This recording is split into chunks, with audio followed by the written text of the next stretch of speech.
Welcome to Leadership with Purpose. Today we're taking a deep dive into Brené Brown's Dare to Lead. Excellent choice. Yeah, her work really seems to have resonated with so many people, and I think for good reason. And the notes that you sent over and the articles, it's clear she's all about making leadership more human. Yeah, absolutely. So I thought it'd be great to kind of use this deep dive to explore how we can ditch what she calls armored leadership and really step into that daring leadership style she talks about. Yeah, I love that you're calling it ditching the armor because that's a really good visual, right? It's like we put on this armor to protect ourselves as leaders, but she's really challenging that whole concept. So let's start there. What does she mean by armored leadership and why is it so, I don't know, so prevalent? I feel like we see that everywhere. Yeah, well, I mean, think about it. A lot of traditional leadership advice is all about projecting strength, you know, never showing weakness, always having the answers. Right. And that can lead to some pretty defensive behaviors, right? Like perfectionism, always having to be right, maybe being cynical or critical. Yeah, like always needing to have control of every situation. Exactly. And the irony is that this armored approach can actually make us less effective as leaders. Interesting. Because when we're so focused on self-protection, we're not really open to new ideas or feedback. And it creates this culture of fear, right? Where people are afraid to speak up or take risks. Absolutely. And that's where daring leadership comes in. Okay, so how does daring leadership differ? What does that even look like in practice? Well, for Brown, it starts with vulnerability. Vulnerability. That's kind of a scary word in a leadership context, isn't it? It can be, right? Yeah. But she really flips the script on how we typically think about vulnerability. Yeah. Instead of seeing it as a weakness, she argues that it's actually the key to courage, connection, and creativity. So it's not about being weak or oversharing. It's about being authentic and willing to show up as you are. Exactly. It's about being able to say, I don't know, or I need help, and really embracing those tough conversations instead of shying away from them. That makes sense. And it sounds like to really embrace vulnerability, you need a certain set of skills, right? What are some of those skills? Right. So she outlines these 4 skill sets of daring leadership. The first one she talks about is rumbling with vulnerability. Rumbling with vulnerability. I know, right? It's a great image, isn't it? Like, Yeah. it's not about avoiding discomfort. It's about leaning into it. It's about recognizing and naming our emotions. Yeah, becoming more emotionally literate. Exactly. And then setting boundaries so we can be vulnerable without feeling exposed or taken advantage of. That makes sense. So it's about being aware of our own vulnerabilities, but also protecting them. Right. Yeah. And then there's clarity of values, knowing what we stand for and using those values as our compass when things get tough. Yeah. So vulnerability isn't just about feelings, it's about action too. Absolutely. And then the last piece of rumbling with vulnerability is courageous feedback. Oh, feedback. That's always a tough one. Yeah. But it's essential for growth, both for ourselves and for others.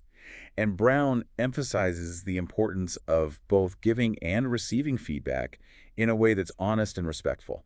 So it's not about being nice, it's about being clear and helpful. Exactly.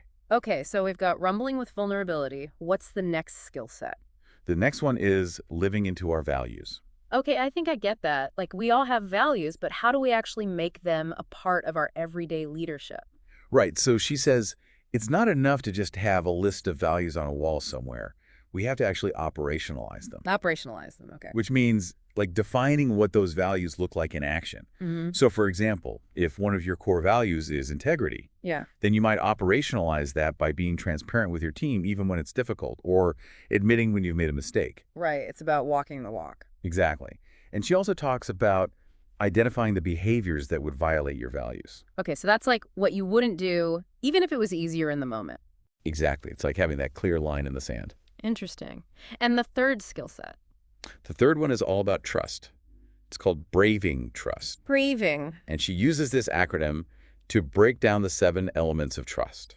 7. Wow. Okay, break it down for me. So B is for boundaries, setting clear limits and expectations. Okay. R is for reliability, doing what you say you'll do consistently. Reliability. Got it. A is for accountability, owning your mistakes and holding others accountable for theirs. V is for vault, keeping confidences and respecting privacy. Okay. I is for integrity, choosing courage over comfort and doing the right thing even when it's hard. Integrity. Got it. N is for non-judgment, being able to ask for help without shame and allowing others to do the same. That's a big one. It is, right?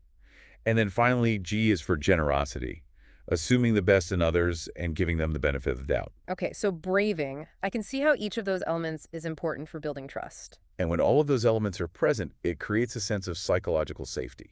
Like that feeling that it's okay to be yourself, to take risks, and to make mistakes. Exactly.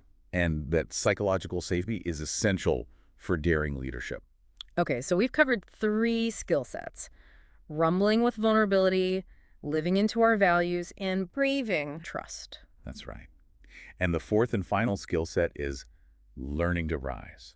Learning to rise. So this is about how we handle setbacks, I imagine. Exactly. It's about how we pick ourselves up when we fall, how we learn from our mistakes, and how we come back stronger. I mean, let's be honest, failure is inevitable, right? So how do we rise from those moments? Well, Brown talks about the importance of recognizing when we're in struggle. Like, often our first instinct is to avoid those difficult emotions. Absolutely. We try to numb ourselves or pretend it's not happening. Right.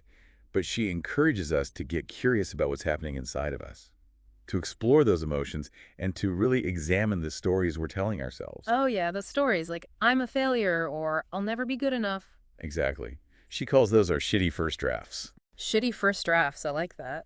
Right. And so the rising strong process is about challenging those stories, fact-checking them, and rewriting the ending. So it's not about denying our feelings or beating ourselves up. It's about learning from those experiences. Exactly. It's about acknowledging the struggle, getting curious about it, and then choosing to rise from it. You know, that reminds me of a time when I completely bombed a presentation. Oh, no. Yeah, it was awful. My first instinct was to just crawl into a hole and never come out.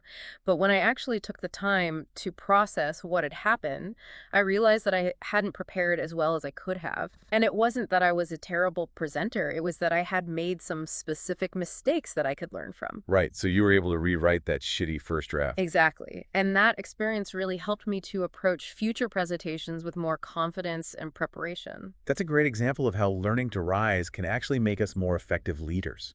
So when we step back and look at all 4 of these skill sets together, it really does paint a different picture of what leadership can be, doesn't it? It really does. It's a huge shift from that traditional command and control style of leadership. And it's not just about being nice or avoiding conflict, right? No, not at all.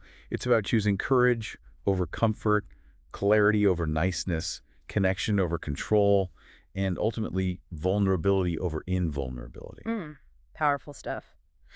So how do we actually start to implement these ideas? How do we bring more daring leadership into our own lives and our workplaces? Well, a lot of it comes down to self-awareness, right? Like understanding our own triggers, our own vulnerabilities, and our own values. Right, like doing our own inner work first. Exactly. And then it's about creating a culture of psychological safety where people feel safe to be themselves, to speak up, and to take risks. And that requires leaders to be more empathetic and compassionate. And it also means getting comfortable with giving and receiving feedback in a way that's both honest and constructive. And I think one of the things that really resonates with me about Brown's work is that it's not just about being a better leader, it's about being a better human. I agree. It's about showing up with more courage, more heart, and more authenticity in all areas of our lives. And it's about recognizing that we're all in this together, that we all have struggles, we all make mistakes, and we all have the capacity to rise. Absolutely. And I think that's why her work has resonated with so many people. It's a message of hope and possibility. Yeah, definitely. So as we wrap up this deep dive into Dare to Lead, I think the key takeaway is that daring leadership is not about perfection, it's about progress. Well said. It's about being willing to be vulnerable, to be courageous, and to continuously learn and grow. And it's about creating a world where we can all bring our whole selves to work and to life. I love that. Yeah. So as you go about your day-to-day, what's one small act of daring leadership you can take? What's one step you can take to be a little bit braver, a little bit more vulnerable, and a little bit more human? That's a great question to reflect on. And if you enjoyed this deep dive and found it valuable, please do us a favor and like this episode and subscribe to the channel. It really does help us out and allows us to keep bringing you more conversations like this one. Thanks for joining us.